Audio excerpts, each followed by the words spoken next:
पंचमी कौन सी तिथि? पंचमी। चाहे वो शुक्ल पक्ष की हो चाहे वो कृष्ण पक्ष की। शिव महापुराण की कथा कहती है आपको सुखानुभव हो जाए। कार्य सिद्ध। जिंदगी में कभी संपदा कम नहीं हो सकती, संपदा बढ़ती चली जाती है। संपदा घट नहीं सकती, बढ़ेगी और घटेगी। कष्ट नहीं आ सकता, रोग बीमारी तकलीफ नहीं आ सकती।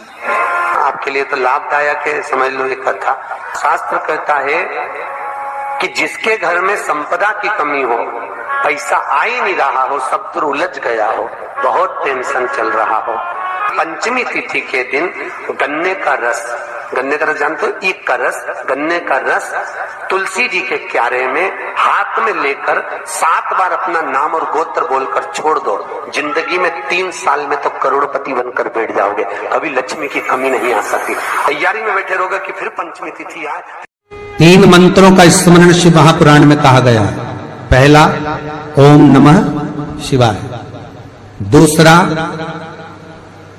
मार्कंडू जी के पुत्र मार्कंडेय, मार्कंड के पुत्र मार्कंडेय।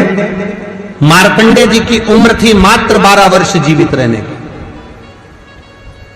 पर पिताजी ने कह दिया था कि तू शंकर का भजन कर, तू शिव का स्मरण कर।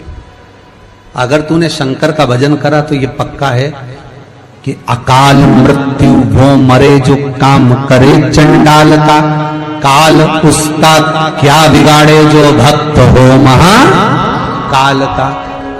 काल का हरण करने वाला एक ही हो सकता है, वो महाकाल हो सकता है, उसके सिवा कोई नहीं। मार्कंडेय जी से कहा तेरी उम्र 12 वर्ष की है, केवल 12 वर्ष।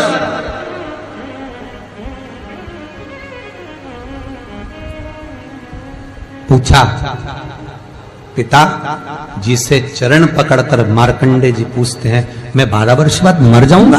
हाँ, प्राण छूट जाएंगे? हाँ। कथा सुनी थी पिताजी के मुख से कि यमराज आता है, पाड़े पर बैठकर गदा लेकर आता है, बड़ी बड़ी मूंछें हैं, काला स्वरूप है, मुकुट सोने का पहनता है, हीरे का उसमें एक रतन लगा होता है, गले में भी स्वर्ण, उसमें हीरे जड़े होते हैं, काला विग्रह होता है यमराज का, और वो अपने दूतों के साथ आकर पास डालकर बांध कर ले जाता है। तो उस मार्कंडेय को वो चरित्र याद। आज अंतिम दिन 12 वर्ष की वो घड़ी, वो पल, वो क्षण आ गया जब मार्कंडेय जी के प्राण छूटना है। समय आ गया।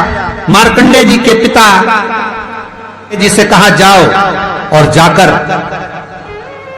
आप शंकर की भक्ति में रम जाओ। पिताजी और माताजी भी लग गए, मार्कंडेय जी भी लग गए। मार्कंडेय जी को लेने के लिए यमदूत आ गए, डर गया। थोड़ी देर बाद यमदूत देखे कि शंकर का अनुमोदन कर रहा है, वापिस चले गए। यमराज आ गया, वही पाड़े पर बैठकर, वही भैंसे पर बैठकर, वही काला स्वरूप। डर लग गया 12 साल के बच्चे को। उसने शंकर का शिवलिंग पकड़ लिया, गले से लगा लिया, शंभो मुझे डर लग रहा है, शंकर मुझे भय लग रहा है। और तब तेज तेज महामृत्युंजय मंत्र को, वैदिक मंत्र को पुकारना प्रारंभ करा। जब 33 अक्षर के उस महामृत्युंजय मंत्र को पुकारा, शंकर सामने खड़ा हो गया, यमराज पीछे हट गया कि ये अब मेरा है, इसको तू नहीं मार सकता।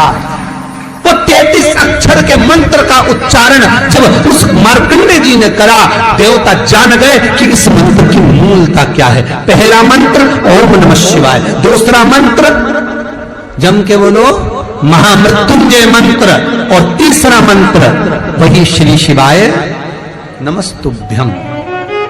ध्यान दीजिएगा, मंत्र के 3 क्रम है, वैदिक, तांत्रिक, शाब्दिक। मंत्र के 3 क्रम है। तीनों मंत्र देख लीजिए, तीनों का क्रम देख लीजिए। महामृत्युंजय मंत्र वैदिक मंत्र, इसको जब ब्राह्मण जपता है, कुशा का आसन बिछाकर, मौन रहकर, घट की जिह्वा से जपता है। अगर याद नहीं रहता तो भी धीमा धीमा बोलता है, तेज नहीं। महामृत्युंजय का जाप अनुष्ठान, सामने कलश स्थापन कर कर प्रेम से 1100, 11,000, 1,25,00,000 अनुष्ठान किया जाता है। ओम नमः शिवाय का जाप चलते फिरते किया जा सकता है। श्री शिवाय नमस्तुभ्यम शाब्दिक मंत्र है। इस मंत्र का प्रयोग के लिए ना आसन की जरूरत है, ना तब साधना की जरूरत है। जब जप रहे हो शंकर साक्षी। हाँ, कोई रोग आ गया, कोई बीमारी आ गई, कोई कष्ट आ गया, बहुत भारी आ गया, तो महामृत्युंजय का स्मरण शंकर की साक्षी में होना चाहिए। वो 33 अक्षर का महामृत्युंजय मंत्र, वैदिक मंत्र, शिव की साक्षी में। पर दुनिया के लोग आज वो चिल्ला चिल्ला के उस मंत्र का स्मरण करते हैं, वो श्रेष्ठ नहीं है। नहा रहे हो, सोचादिक कर्म में जा रहे हो और वो डब्बा लगा दिया,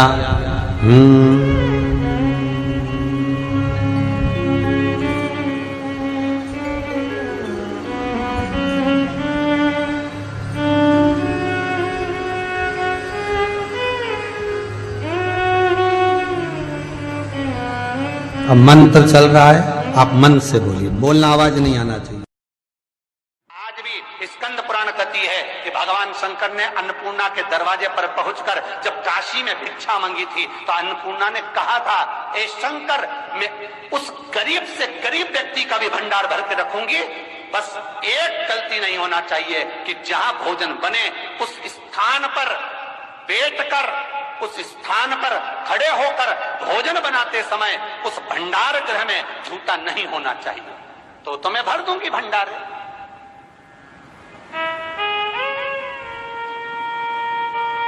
जिस प्लेटफॉर्म पर खड़े होकर माताएं भोजन बनाती ना, सब्जी बघारती, वहीं पे हाथ में लेके चख लेती।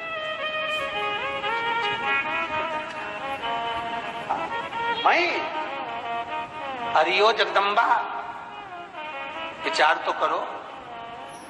भले तुम भगवान को भोग नहीं लगा रही, पर पति तो परमेश्वर है। भले तुम भगवान को भोग नहीं लगा रही, पर पति तो परमेश्वर है। पति के लिए कहा परमेश्वर, मतलब भले भगवान की तुमने सेवा नहीं करी, भले अर्चना नहीं करी, भले पूजन नहीं करी, पर पति तो परमेश्वर है। सब में ही तो वही समाया है। घर में जो सास रहती है वो भी तो मां है, जो पिता रहता है वो भी तो बद्रीनारायण है। महाराज फिर क्यों चक्र?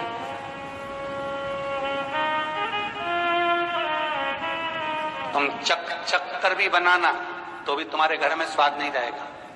और जिस मंदिर में, आश्रम में, भंडारे में जब तक भगवान का भोग नहीं लगता तब तक चखा नहीं जाता, चाहे नमक डला ना डला, मिर्ची डली ना डली, शक्कर डली ना डली, भंडारे के भोजन में जो मिला दिया, आखिरी में फिर भगवान ने अगर पा लिया तब चखा गया कि अब भोजन में स्वाद है कि नहीं है। तो कभी अन्नकूट की जो सामग्री बनती है, सब्जी बनती है, राम भाजी बनती है, राम भाजा बनता है, मिक्स वेज सब्जी बनती है, भगवान के भंडारे की कद्दू की सब्जी बनती है, उसमें आप भले मिर्ची ना डली, नमक ना डला, फिर भी घर में एक पूरी खाते होगे, वहां 4 निपटा क्या होगा? क्यों?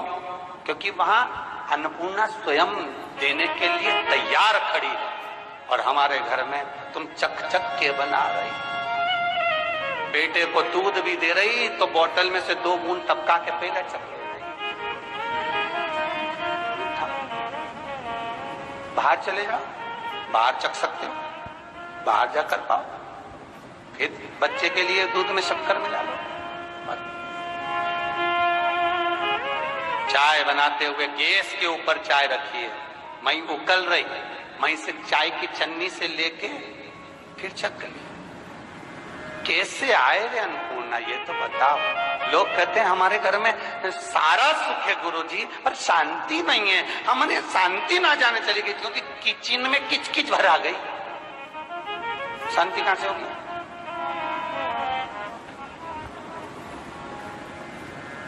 वहां इतना किचकिच भरा हुआ है। प्रेम, करुणा, वात्सल्यता, स्नेह, समर्पण समाप्त हो।